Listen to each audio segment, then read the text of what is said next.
22 minutos pasaron de las 10 de la noche, segundo bloque, segundo, ¿no? Sí, segundo bloque de La Otra Cara. Me quedé acostumbrado a las grabaciones, que no podíamos decir qué bloque era, por si después Cristian tenía que cambiar y que editar. No porque usted se equivoque, porque usted nunca se equivoca, pero sí, era por los errores míos. Obvio. Bueno, 22 minutos pasaron de las 10, sigue lloviendo intensamente. Ya va a estar con nosotros Jorge Luis Villablanca, que es un policía de tránsito retirado, con el que vamos a hablar del Día Nacional de la Seguridad Vial. 2 o 3 cuestiones cortitas que tienen que ver con el ámbito judicial. El caso Ancatel, hubo una audiencia el viernes, se ratificó, o por lo menos se ratificó la constitucionalidad de la audiencia en la que se le dio la primera prisión preventiva a Matías Ancatel. Exacto. Esta audiencia en la que no tenía defensor oficial porque el doctor Areco se había excusado porque conocía a la familia, se hizo un sorteo. Bueno, los abogados de Ancatel, Trovo y Bustamante dicen que ese sorteo no se hizo como correspondía. Algo estuvimos compartiendo y estuvieron viendo ustedes a través del noticiero, a través de SM Andes Patagonia también. No vamos a llegar a cumplir con todo el resumen del caso Ancatel, vamos a ver de última si lo dejamos para el último bloque. Y por otra parte, ya tiene fecha de juicio a Sergio Carrasco. Sergio Carrasco, vecino de Cordones del Chapelco, que fue asesinado a sangre fría también en una riña callejera.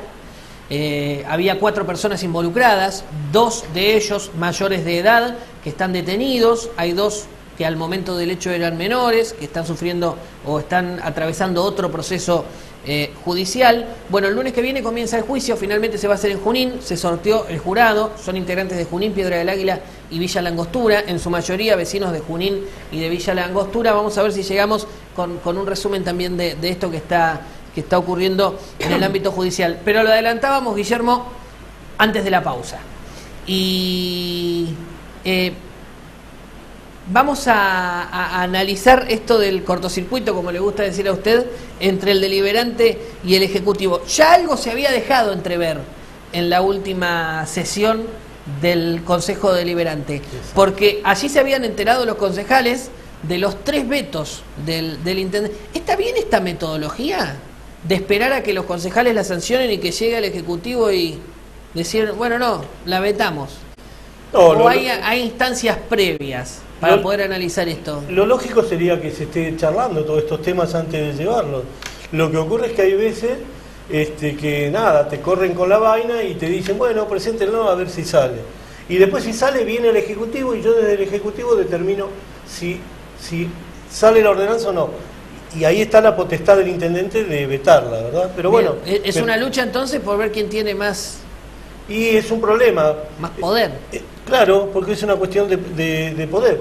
Fíjate, por ejemplo, el concejal Manson hace 1 año y medio que está tratando de que le aprueben lo del estacionamiento medido y no se lo aprueban nunca. Entonces, antes de llevarlo al recinto, prefiere trabajarlo en comisiones. El tema es que no logra convencer a nadie para llevarlo al recinto. Se enojaron los concejales en la última sesión del deliberante respecto a los 3 vetos. ¿Escuchamos un resumen de lo que decían?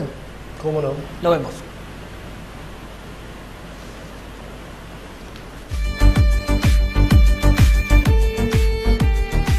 La verdad es que fue muy pobre el argumento por el veto, inclusive muy falta, la verdad, se desprende de los fundamentos como que hay funcionarios que desconocen ordenanzas. A mí me preocupa eso, bueno, me preocupan muchas cosas, pero esa también me preocupa, porque si alguien inventa una ordenanza y no conoce el gesto, estamos en problemas. Los responsables de este cuerpo, guste o no guste, y no tiene nada que ver con el autoritarismo, sino con la responsabilidad, somos los concejales y fundamentalmente las autoridades del proceso deliberante. Más cuando los proyectos como estos van acompañados con la amplia mayoría de los votos. Esto, y teniendo en cuenta nuestras propias representaciones, que son de las más diversas ideologías y partidos políticos. Por eso también eso toca como una falta de respeto. Sí me parece una falta de respeto que se hayan vetado estas ordenanzas sin ni siquiera antes haber tratado de consultar o de hablar de alguna manera, porque creo que hemos demostrado como Consejo Deliberante cuando hemos tenido que acompañar o han necesitado que determinados proyectos salgan con urgencia, que hemos acompañado. Entonces sí me parece una falta de respeto lo que ha pasado sobre todo con este evento que como decía la concejal Tarán, implica la voluntad de la mayoría de los concejales de alguna manera empezar el camino de la autonomía del Poder Legislativo, que como bien dice nuestra Carta Orgánica, somos un poder aparte, no somos parte del Ejecutivo, no somos una Secretaría del Ejecutivo, así que se entienda que la voluntad de la mayoría de los concejales es respetar esa autonomía y transitar ese camino para lograr la autonomía plena que deberíamos tener. No me pareció muy lógica la acotación que hacía el secretario de Gobierno el día de ayer, cuando tuvimos esa reunión antes de ayer, cuando minimizaba esta preocupación del Consejo Deliberante, diciendo que son apenas 2 empleados. ¿Cómo van a tener independencia?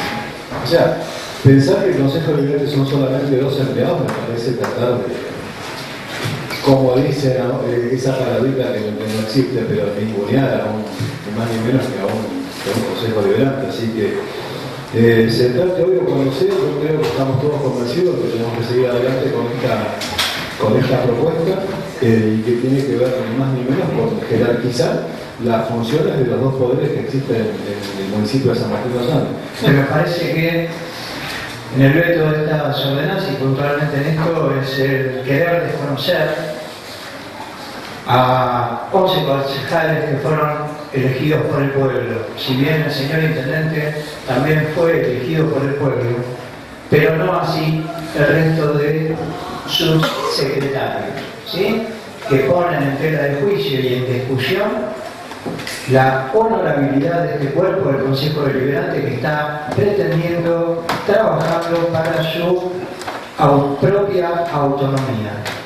Y el Ejecutivo Municipal, a través del señor intendente, no es nuevo de que nos siga faltando el respeto como lo vino haciendo desde el día que asumió al día de la fecha, junto con su secretario.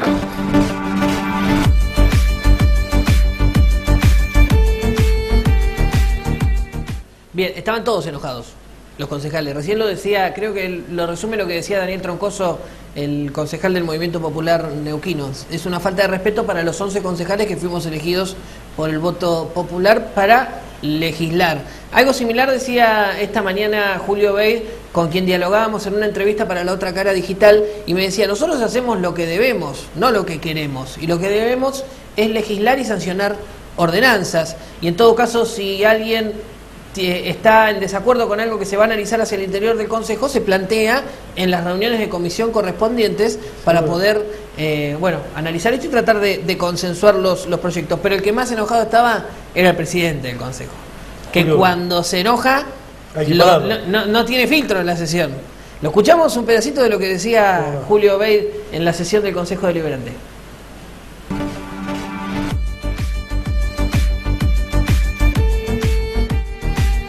Cuando nosotros nos sentamos con el intendente municipal, y yo ya voy a decirlo sencillo, ni siquiera como discurso, y le decimos, Juan Carlos, ¿qué cuesta que conversemos las cosas? Primero, las armamos, las pulimos, y no tenemos que andar después haciendo estos papelones en público. Sí, quédate tranquilo, yo sé lo que pasa, que no tengo tiempo, que yo corro todo el día. Nosotros también corremos todo el día. Nosotros también tenemos nuestras responsabilidades. Nosotros también tenemos que atender gente y no lo entorpecemos ahí. Entonces nos parece un desafío muy grave que nos falten el respeto de esa forma. Allí estaba la palabra de Julio B., que contaba el diálogo que tuvieron los concejales horas antes de conocer los 3 vetos, cuando el intendente Juan Carlos Fernández fue acompañado del secretario de Gobierno, Guillermo Carnaqui, al Consejo Deliberante para hablar de otras cuestiones y analizar algunas gestiones que que está llevando adelante el Ejecutivo. Esto explicaron que tiene que ver con, lo hablamos, el centro de convenciones, la terminal y demás, que fue días después de que justamente se hablaba de la situación del intendente personal a partir de lo que había pasado con su hijo en el caso Aigo. Bueno, fue toda una cronología y creo que tiene una suerte de relación un hecho con el otro que después desemboca en esta situación. Digo, el juicio de Aigo, la visita del intendente del Consejo Deliberante, que genera sin dudas un impacto mediático, porque acá se habla de los medios de comunicación, pero también desde los poderes políticos se utilizan los medios de comunicación para esto. Por supuesto. Digo, la visita del intendente al Consejo, que genera un impacto, que empieza, cambia el eje de discusión y empieza a hablar de obras, algo que no se había hecho demasiado. De hecho, el mismo intendente, ustedes lo veían en el manual de política acá, decían la apertura de sesiones del deliberante, nosotros no informamos mucho, vamos haciendo calladitos. Bueno, después del juicio de Aigo comenzaron a tratar de buscar algunas alternativas para contar las cosas que se están haciendo desde las distintas áreas, en este caso gestiones. Seguro. Le explicamos al vecino, el Consejo Deliberante saca una ordenanza, va al Ejecutivo, cuando el Ejecutivo la veta, vuelve al Consejo Deliberante, y si el Consejo Deliberante la ratifica por mayoría, va al Ejecutivo y la tiene que aceptar. Que este sería el caso de uno de estos 3 vetos, que ya tiene 9 votos, que son los mismos 9 que tenía antes, por el tema de la autonomía municipal. ¿Bruno y Tulián van a votar con la oposición? Bruno y Tulián van a votar con la oposición.